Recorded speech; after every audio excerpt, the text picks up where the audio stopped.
Dan melalui sambungan Skype, kita sudah terhubung dengan Ketua Ikatan Dokter Indonesia Jawa Timur, Dr. Sutrisno di Malang, Jawa Timur. Selamat siang, Dr. Sutrisno.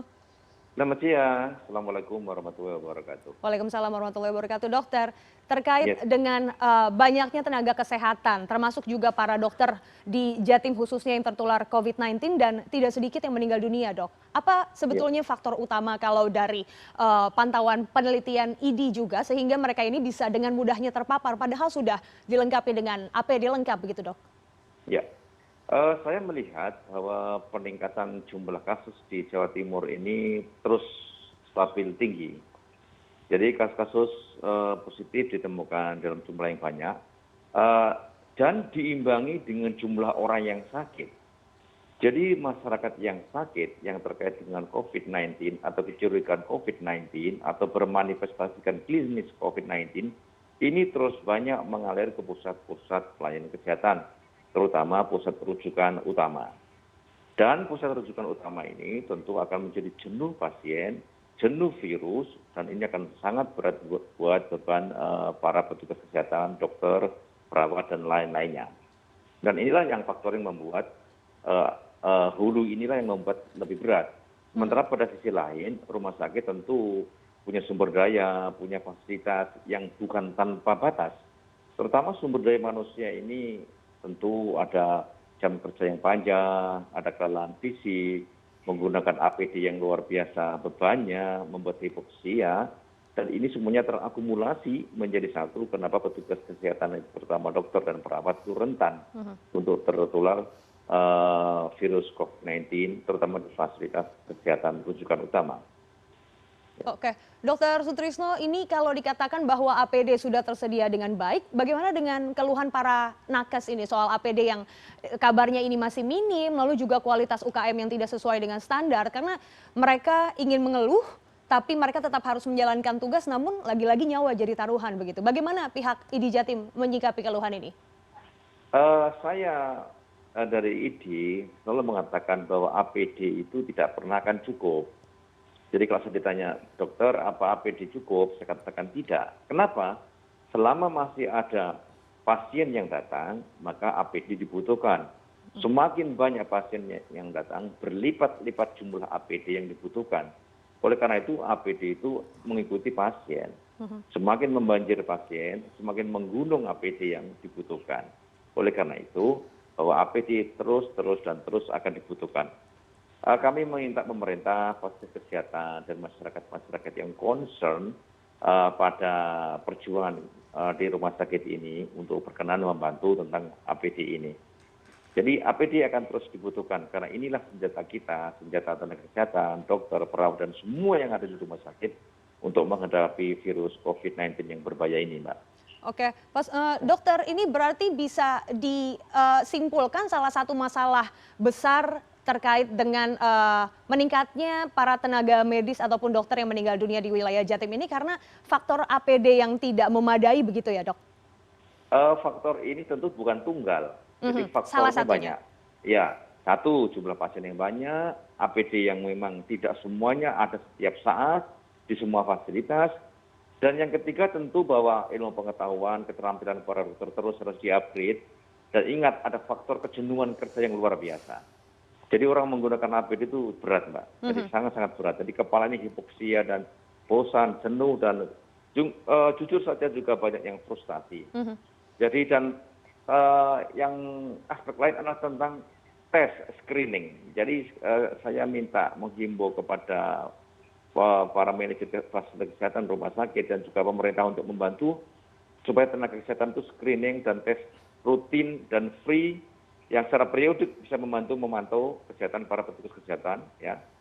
Dan kemudian kami minta kalau memang positif ada tempat untuk isolasi karena dokter perawat itu kalau positif itu berbahaya buat keluarganya, berbahaya buat pasien, berbahaya buat sejawatnya, berbahaya buat orang lain. Jadi ada tempat khusus untuk isolasi buat nakes, dan kita di ID Jawa Timur untuk tim mitigasi. Jadi kita mitigasi yang memantau hotline buat para dokter yang terekspos, terpapar, dan positif. Kita akan tim mitigasi ini akan membantu untuk menyelesaikan masalah yang dihadapi. Dan tentu ini sebuah cita-cita kalau bisa dalam masa pandemi ini para tenaga kesehatan mempunyai asuransi khusus. Jadi pemerintah kita minta membantu untuk menyelenggarakan asuransi khusus buat Hmm. tenaga kesehatan di masa pandemi ini. Oke, Dokter Sutrisno berarti selama masa pandemi ini para nakes dan juga dokter ini tidak memiliki asuransi khusus apabila mereka terpapar COVID ataupun resiko untuk terkena COVID? Mereka BPJS sebagian besar punya BPJS, ya. Tapi tentunya di dalam masa pandemi ini, yang masa berat-berat ini, kalau ada asuransi khusus yang bisa membantu akan jauh lebih bagus. Asuransi khususnya seperti apa, dokter? Tentu asuransi seperti orang naik pesawat ada asuransi, orang di jalan raya ada asuransi, orang pergi ke daerah tertentu ada asuransi. Mungkin kita bisa menyesuaikan asuransi tenaga kesehatan di masa pandemi. Ini Hmm. yang kita sesuaikan. Oke, kapan kira-kira fasilitas ini atau asuransi khusus ini akan bisa diberlakukan untuk para dokter? Ini sebuah usulan, artinya Hmm. sebuah gambaran yang ada di kepala kita. Jadi sehingga usulan ini nanti kita bisa mempromot kepada siapa saja yang menaruh perhatian. Karena memang tenaga kesehatan ini menghadapi beban ganda, melayani pasien, menjaga kesehatan diri sendiri, menjaga kesehatan buat keluarganya, dan tentu juga menjaga kesehatan buat siapapun yang ada di rumah sakit. Jadi tenaga kesehatan menghadapi beban ganda, diperlukan ketenangan, diperlukan support yang baik, Mhm. yang bekerja. Sehingga ide ini kita akan mencoba menggulirkannya. Oke, Dokter Sutrisno, ini saya mendapatkan data dari Humas ID Pak Halik Malik bahwa per hari ini 22 Juni dari catatan ID total sudah ada 38 orang dokter di seluruh Indonesia yang meninggal dunia karena terpapar COVID-19 dan sebagian besar ini berasal dari wilayah Jawa Timur. Saya ingin tahu sebetulnya bentuk langkah konkret yang dilakukan oleh pihak ID Jatim untuk bisa menekan angka ini karena kita sama-sama tahu dokter ini pejuang di garda terdepan dan ancaman bahwa apabila semakin meningkatnya zona merah ataupun masyarakat yang terpapar COVID di Jatim, maka semakin minim ketersediaan para tenaga kesehatan dan juga dokter yang ada di sana karena sama terpapar COVID-19 juga Pak sampai meninggal dunia. Betul. Jadi beberapa pagi ini saya baca beberapa rumah sakit sudah men-lockdown. Jadi sudah membatasi pelayanan. Bahkan ada bagian yang tutup karena tenaga kesehatannya positif. Jadi kalau masyarakat tidak membantu melockdown diri sendiri dan sahabat-sahabatnya dan masyarakat yang lain, mungkin rumah sakit akan terpaksa melockdown. Artinya ya pelayanan akan berkurang, kualitas akan berkurang, dan tentu saja yang rugi kita semuanya. Oleh karena itu, dalam menghadapi angka kematian yang tinggi ini, Mbak Num, kita beberapa langkah yang dilakukan. Satu, kita untuk selalu mengupdate, mengingatkan para dokter bahwa kita bergaul dengan COVID-19 ini masih sebentar, belum lama. Jadi bergaul belum lama ini banyak hal yang belum kita ketahui. Jadi ilmu pengetahuan kita akan terus update, ya, supaya teman-teman dokter paham, semakin mengerti. Saya beritahukan kepada masyarakat bahwa COVID-19 ini adalah penyakit peniru ulung. Dia mempunyai 1000 wajah. Dia bisa bermanifestasi apa saja. Mulai dari keluhan di kepala, di saraf, di mata, di kulit, di saluran pencernaan dan banyak hal. Terutama pada saluran pernafasan. Jadi dia bisa bermanifestasi apa saja. Dan ini yang kita tingkatkan pengetahuan para tenaga kesehatan. Ya tentu poin yang kedua adalah saya mengharap semuanya disiplin menggunakan APD. Menggunakan APD itu sangat berat, ya. Seperti saya ini di kantor ini APD yang paling sederhana ini, ya, karena saya tidak terekspos pada kamar isolasi. Tapi menggunakan APD dengan N95 lebih berat lagi, dengan hazmat jauh lebih berat lagi, dan ini memerlukan disiplin. Dan ternyata banyak artikel menunjukkan bahwa waktu-waktu yang krusial untuk tertular adalah saat melepaskan APD. Ya ini perlu disiplin. Yang ketiga adalah beban kerja. Jadi kami menghimbau kepada para manajer rumah sakit untuk mengurangi atau mengatur beban kerja, jangan samakan pada saat-saat dengan sebelum COVID. Ya. Kemudian juga teman-teman dokter yang mempunyai komorbid untuk sementara diistirahatkan atau melayani pasien-pasien yang risikonya rendah, dan operasi-operasi yang tidak perlu, tindakan tidak perlu, yang elektif, yang masih bisa ditunda, saya minta untuk ditunda supaya tidak menghadapi beban dokter, perawat, kru kamar operasi, dan tentu saja bahwa tolong semuanya saja membantu ketersediaan APD. Ini perlu anggaran. Jadi saya sudah sampaikan ke Pak Wagub tadi malam dan beberapa kesempatan mohon para kepala daerah untuk menyediakan anggaran khusus buat APD. APD ini sangat-sangat dipentingkan dan tidak ada batasnya berapa jumlahnya. Mhm. Selama ada pasien terus, di situ APD terus gunakan. Dan Oke. kami juga mengimbau gugus tugas untuk screening rutin, tempat isolasi yang baik, dan tentu saja ada asuransi yang pernah saya sampaikan tadi. Dan satu lagi kepada masyarakat, Mbak Hanum, Mhm. kami minta bahwa kalau mau mencari corona ya jangan di Car Free Day atau jangan di pasar.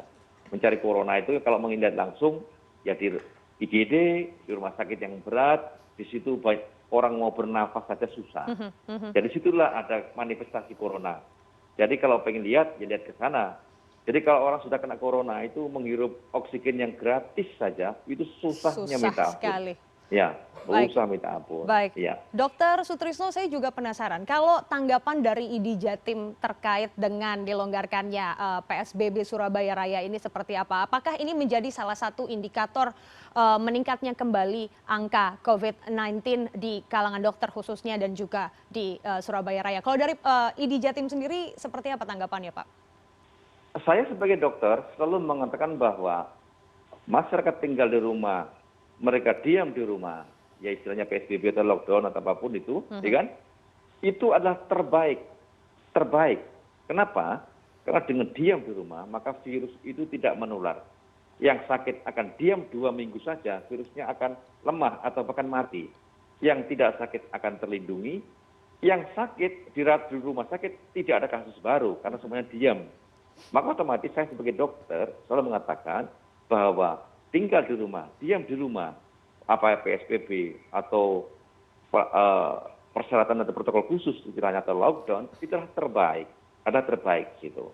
Sehingga sekarang pemerintah tentu akan mempertimbangkan banyak hal. Tapi selalu tanya kepada kami, apa yang terbaik? Tinggallah di rumah, diamlah di rumah, semuanya saja, barang 2 atau 3 minggu saja, itu pengaruhnya luar biasa. Oke, jadi bentuknya mau lockdown, PSBB, pembatasan, pelonggaran, yang penting diam di rumah itu sudah yang paling benar begitu ya dokter ya? Yes, iya. Baik, dokter yang terakhir, mungkin ada bentuk imbauan ataupun juga ada rujukan dari pihak ID Jatim untuk para dokter, nakes ataupun keluarganya, apalagi mereka yang sudah ditinggal wafat oleh keluarganya karena COVID-19 khususnya para keluarga dokter dan tenaga kesehatan ini, silakan Dokter Sutrisno. Iya, untuk para sahabat semua, para dokter, pertama memang harus saya minta untuk selalu bersemangat bahwa perjuangan ini bukan semata-mata menghadapi sakit saja, tetapi ini adalah takdir Tuhan Yang Maha Esa yang kita semuanya akan menghadapinya. Karena memang sejarah memang setiap 100 tahun bencana itu berulang. Dan tentu kami mohon untuk selalu bersilaturahim, selalu menjaga kekompakan, selalu menjaga kebersamaan. Dan ID wilayah Jawa Timur sudah menyediakan hotline mitigasi, nomor telepon yang bisa dihubungi bila saudaraku semuanya menghadapi masalah terkait dengan COVID-19.